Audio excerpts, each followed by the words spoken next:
Imagine standing in a completely sealed room with no windows.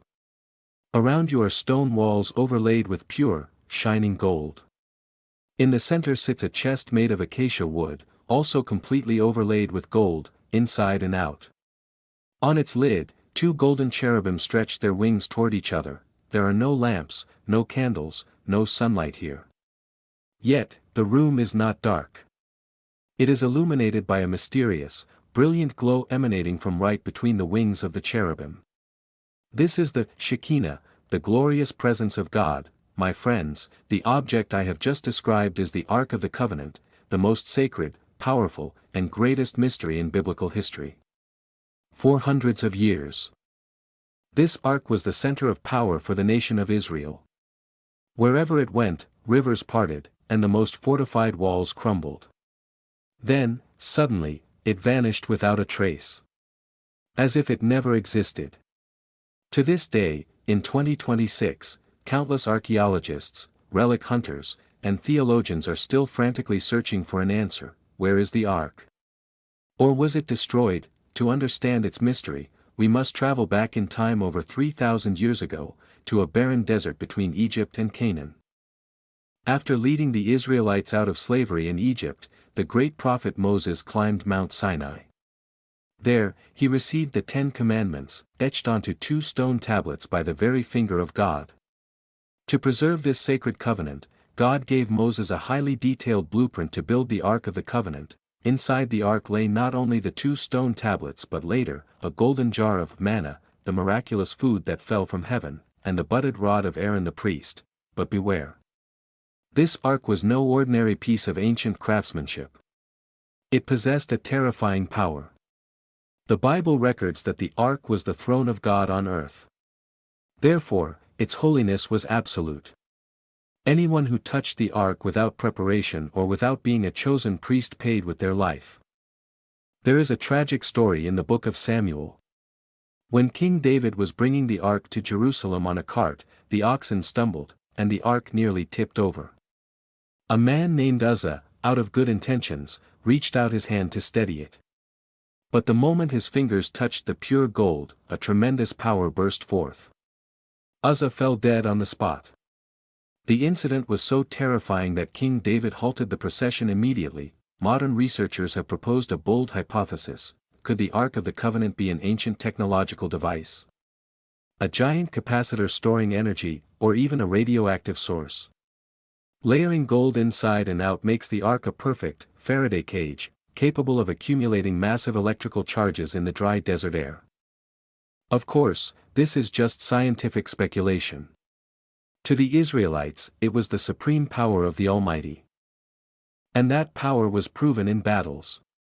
When the Israelites carried the ark around the city of Jericho for 7 days, the most fortified, impenetrable walls of that era automatically collapsed into ruins after a single trumpet blast. Wherever the ark went, victory followed. Until Solomon, the wisest king in the world, built the magnificent temple in Jerusalem. The ark was solemnly placed in the deepest, most sacred room, the Holy of Holies. And that was when the curtain of mystery began to fall. In the year 586 BC, a horrific tragedy befell Jerusalem. The brutal army of the Babylonian Empire, led by King Nebuchadnezzar, besieged and leveled the city. They set fire to Solomon's temple, plundering all the gold, silver, and treasures to bring back to their kingdom. In the books of Kings and later biblical records, one can find a highly detailed list of the spoils seized by the Babylonian army, from golden cups and lampstands down to the smallest spoons.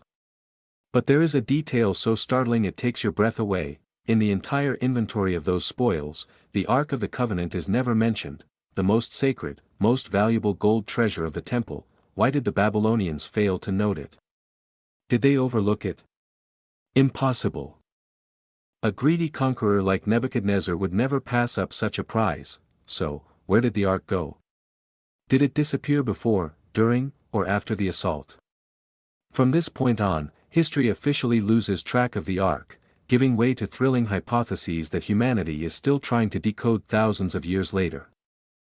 The first hypothesis takes us into the mysterious tunnels beneath Jerusalem. Many Jewish scholars believe the priests foresaw the fall of the temple. Therefore, they secretly moved the ark through a complex labyrinth of underground tunnels beneath the Temple Mount and hid it in a secret chamber. To this day, due to sensitive religious and political reasons, the Temple Mount area, where the Islamic Dome of the Rock currently stands, has never been fully excavated. The ark might still be resting somewhere right beneath the feet of modern pilgrims, waiting for the day it steps into the light, but there is another hypothesis, far more thrilling and backed by physical claims, that takes us far away from Israel. Across deserts to the ancient land of Ethiopia in Africa, this story stems from the meeting between King Solomon and the Queen of Sheba. The Bible records that the Queen of Sheba visited Solomon because she heard of his legendary wisdom. But according to Ethiopia's ancient epic, their relationship went further. They had a son named Menelik I. When Menelik grew up, he visited his father in Jerusalem. Upon returning to Ethiopia, Menelik was said to have brought back the actual Ark of the Covenant, leaving a replica in Solomon's temple. Do you believe it? Today, in the city of Aksum, Ethiopia, stands a small church called the Church of Our Lady Mary of Zion. The Ethiopian people firmly declare, the Ark of the Covenant is kept under strict guard there. This place is protected by a single monk, known as the Guardian of the Arkansas. He is chosen as a young man and commits his entire life to never leaving the church grounds. No one, not even the president or the head of the church, is allowed inside to see the ark except him. Astonishingly, all the guardians in history have died very young, and their eyes often suffer from severe cataracts. It is said to be the consequence of exposure to the powerful light radiating from the ancient Arkansas. Could the most sacred artifact of the Bible truly be sitting in a remote African nation? To this day, it remains an unanswered riddle, as the world has never been shown a single photograph to prove it. Is the Ark of the Covenant lying beneath Jerusalem, resting in an old church in Ethiopia, or was it melted down into anonymous gold bars thousands of years ago? The answer will likely remain in the shadows of time, but there is something theologians often remind us of. In the New Testament of the Bible, the disappearance of the ark was not an accident, but a design. The old Ark of the Covenant was a place that held laws carved in stone, where humanity had to stand at a distance in fear. But biblical prophecy states that a day will come when mankind no longer needs a gold-plated wooden chest to meet God. His presence is no longer confined to a dark room in a temple, but is placed right inside the hearts and souls of those who have faith. The golden ark may be missing, but the values, the lessons, and the faith it represents have never vanished. It lives on, defying time, challenging the most curious minds of humanity. Thank you for listening to the story of this legendary treasure. Goodbye, and see you on our next journeys into the unknown.